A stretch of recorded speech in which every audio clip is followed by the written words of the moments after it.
reckon you should let sleeping dogs lie, but pay no attention to such cliches, because in the case of Square Enix and United Front Games' open world thriller Sleeping Dogs, there's very little time to take a quick nap. Years in the making and featuring non-stop action inspired by the cream of Asian cinema, Sleeping Dogs puts you in the role of Wei Shen, an undercover cop who has the unenviable task of taking down the Hong Kong triads from the inside.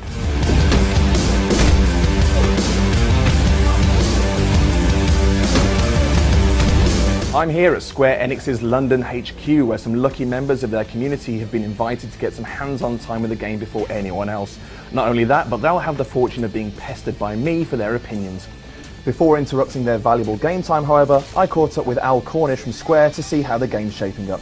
Hong Kong's really fresh, it's exciting, it's vibrant, the street life is completely packed. When you go through, for example, the night market, one of the areas in the game, is one of the busiest and most vibrant. There's hawkers shouting at you, trying to sell you everything, knock-off goods, clothes, DVDs, whatever. There's people selling food. There's gas rising from vents, there's colourful girls trying to sell you drinks and other things. It's just really, really vibrant at any time of day or night. The team's experience with driving games is pretty much second to none, and they're fantastic. So the handling for, we've got I think 65 vehicles in the game, all with different handling models. So there's bikes, cars, trucks, boats, and they all handle very differently. So you can get high-end sports bikes, and as Wei gets later in the game and kind of increases his space, improves his standing, you can end up driving some pretty swanky sports cars, and then you can kind of think back to the earlier models you were driving, at the sort of start of the game, and there's a real difference in how they handle, how they feel, how good they are for illegal street races, how good they are for taking people out, ramming off the road. And if you've got a gun, you can shoot while in a car. If you're driving a car, you can ram other cars and try and merge the shooting and the melee and the driving. So in the middle of a street race, you can just sideswipe another car, send them flying off the road. It can get quite violent in the middle of a street race.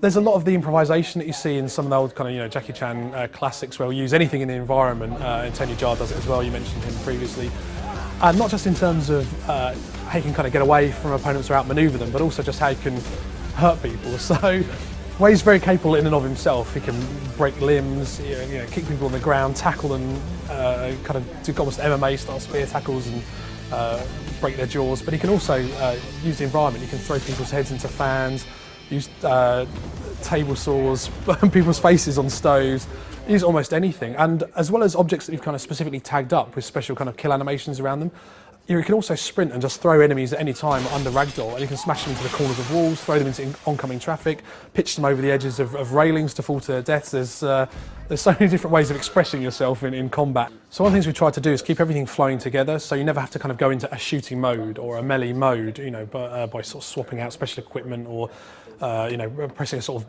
mode toggle button or anything like that. So a really good example is how you can go from melee to shooting. Is if you've got a guy staying behind cover blasting you, you can just charge at him empty-handed, vault the cover, kick him in the face, and disarm him in one smooth move. Now you've got his gun.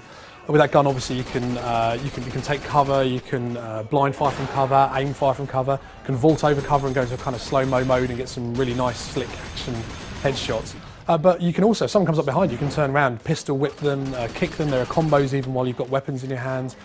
So there's no break in the flow. It all flows together. Again, if you've run out of ammunition for that gun, toss it and vault over the next piece of cover. Smash the guy in the face with the empty rifle. Pick something else up.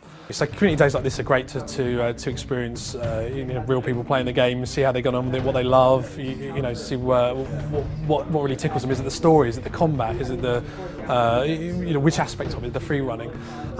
We've had kind of focus tests, hands-on throughout development, just to try and hone the mechanics, get them as tight as they can be, as fun as they can be. So this kind of caps it all off. To see.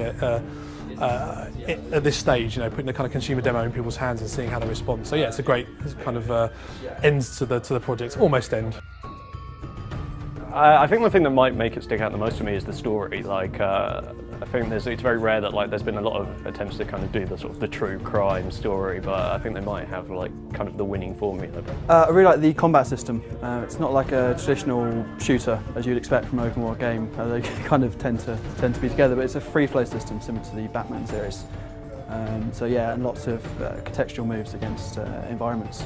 It offers a lot of different kinds of combat and driving and things, and it's got a really great world that it builds up. It's really colourful, which is cool, and it's just, yeah, it's got a real edge to it, which is really impressive, and that's what you want from a game. I think mostly the combat seems to have stuck out most. It's quite free-flowing like Arkham City, but it's got these quite visceral finishing moves which kind of provide a nice closure to the fighting.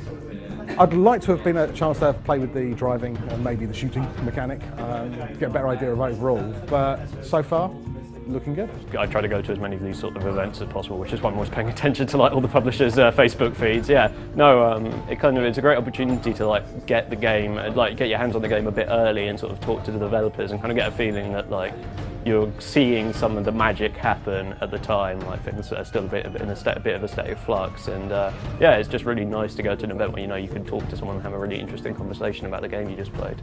Well, I actually found out about it through Twitter.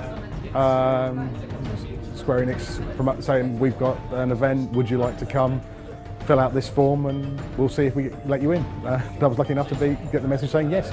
There's plenty more coming for the community. Can't go into too many specifics now, but the best way to keep in touch and see what's coming down the pipe is to like us on Facebook, follow us on Twitter, or go to sleepingdogs.net for more information, and then you won't miss out on anything that's coming.